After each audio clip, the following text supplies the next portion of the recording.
নমস্কাৰ বন্ধুসকল, মই পৰহি ফেচবুকত এটা পোষ্ট দিছিলোঁ। মোৰ গাত হোৱা যিটো কেঞ্চাৰ ৰোগৰ বিষয়ে মই আপোনালোকক জনাইছিলোঁ। সেই পোষ্টটোত আপোনালোকে মোক বহুতো মৰম দিছিল আৰু লগতে মোৰ বাবে বহুতে প্ৰাৰ্থনাও কৰিছিল। এতিয়া বহুতে জানিব বিচাৰে যে মোৰ আচলতে হৈছিল কি, বা এই বস্তুটো আৰম্ভ কেনেকৈ হৈছিল। এই বস্তুটো মোৰ গাত 2013 চনৰ পৰা আছিল। 2013 চনত যেতিয়া মই দেহৰাদুনত বেচেলৰ ইন মেডিকেল মাইক্ৰ'বায়'লজি পঢ়ি আছিলোঁ, মোৰ বুকুৰ এইখন জেগাতে সৰু ইমানটোমান এটা গাঙঠিৰ নিচিনা এটা গুটি এটা হৈছিল। আৰু সেইটো কিহৰ বাবে হ'ল সেইটো মই গম নাপালোঁ, কিন্তু এই গোটেই জেগাখন কলা নিচিনা হৈ গৈছিল। তাকে দেখি মই ভয় খাই ডক্টৰৰ ওচৰলৈ গ'লোঁ আৰু তেখেতে মোক FNAC এটা টেষ্ট কৰিবলৈ দিলে।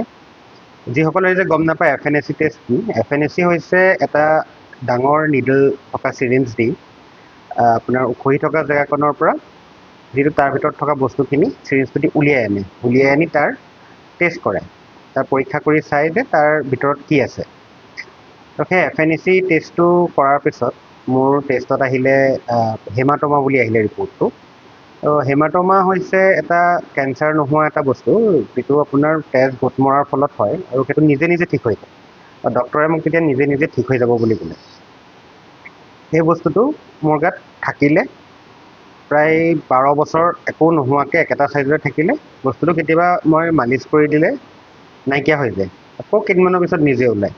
তো সি মানে মোৰ লগত লুকা ভাকু খেলি থকা নিচিনা আৰু গাতে কেতিয়াবা থাকে কেতিয়াবা নাইকিয়া হয়। ময়ো সিমানকৈ মাইণ্ড নকৰিলোঁ, একো বিষ নাই বস্তুটো, একো প্ৰব্লেম মই পোৱা নাছিলোঁ। যোৱা 3-4 মাহমানৰ পৰা বস্তুটো এগ্ৰেছিভলি ডাঙৰ হ'বলৈ ল'লে আৰু আপোনালোকে দেখিছে এই বস্তুটো কিমান ডাঙৰ হৈ গৈছিলে। তেতিয়া মই ফ'কাছত এটা আল্ট্ৰাচাউণ্ড কৰি চালোঁ। সেই আল্ট্ৰাচাউণ্ডটোত ডক্টৰ মানস শইকীয়া ছাৰে মোক ক'লে যে এইটো দেখোন অকণমান চাৰ্ক'মা নিচিনা লাগিছে।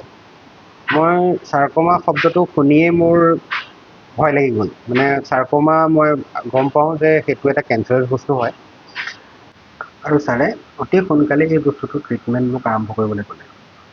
তাৰ বাবে মই এটা বায়'পচি কৰি চালোঁ, য'ত চাৰ্ক'মাটো কনফাৰ্ম হৈ গ'ল। এই ভিডিঅ'টো বনোৱা মূল উদ্দেশ্য এইটোৱে হৈছে যে আপোনালোকৰ গাত যদি কাৰোবাৰ গাত যদি সৰু কিবা গাঙঠিৰ নিচিনা সৰু গুটি বা কিবা তেনেকৈ থাকে, আপোনালোকে সেই বস্তুটো ইগন'ৰ কেতিয়াও নকৰিব। মই ইগন'ৰ কৰা নাছিলোঁ একচুৱেলি। মই বস্তুটো ইয়াৰ আগতে 2-3বাৰ দেখাইছোঁ। মই বেংগলোৰত দেখাইছিলোঁ, মই দেহৰাদুনত দেখাইছিলোঁ, কিন্তু বস্তুটো ডাঙৰ হোৱা নাছিলে তেতিয়া। তো তেতিয়া মোক ডক্টৰে কৈছিলে যে এইটো ঠিক হৈ যাব। কিন্তু মোৰ নিজৰ ফালৰ পৰা অকণমান অৱহেলা কৰা নিচিনা হ'ল বাৰু কথাটো, কিন্তু আপোনালোকে সেইটো ভুল নকৰিব। মই যিটো বস্তু ভুগিবলগীয়া হৈছে আপোনালোকৰ সেইটো নহয়। এই ভিডিঅ'টো বনোৱা মূল কাৰণটো সেইটোৱে হৈছে। আপোনালোকে মোক যিখিনি মোৰ পোষ্টত যিখিনি মৰম দিছে আৰু যি মোৰ বাবে প্ৰাৰ্থনা কৰিছে তাৰ বাবে অশেষ ধন্যবাদ। আৰু আপোনালোকৰ বাবে এটা সৰু অনুৰোধ যে আপোনালোকে যিমান পাৰে ভিডিঅ'টো যদি পাৰিলে শ্বেয়াৰ কৰি দিয়ে, বহুত মানুহৰ ওচৰত পায়গৈ। তেওঁলোকে তেতিয়া গম পাব যে এইটো এটা সাধাৰণ বস্তু নহয়, যে গাত সৰু গুটি বা কিবা গাঙঠি নমাৰ নিচিনা এইটো এটা সাধাৰণ বস্তু নহয়, আৰু তেওঁলোকে সেইটো বস্তু ভুক্তভোগী নহয়। এই ভিডিঅ'টোত মই এখন ফটো দিছোঁ মোৰ টিউমাৰটো, যিটো মোৰ গাৰ পৰা ওলোৱা হৈছিল। এই টিউমাৰটো আপোনালোকে চাইজটো চাব পাৰে। টিউমাৰটো যথেষ্ট ডাঙৰ হৈ গৈছে। টিউমাৰটোৰ চাইজ আছিলে 13.5 চেণ্টিমিটাৰ, মানে এডাল সৰু স্কেলডালৰ সমানে।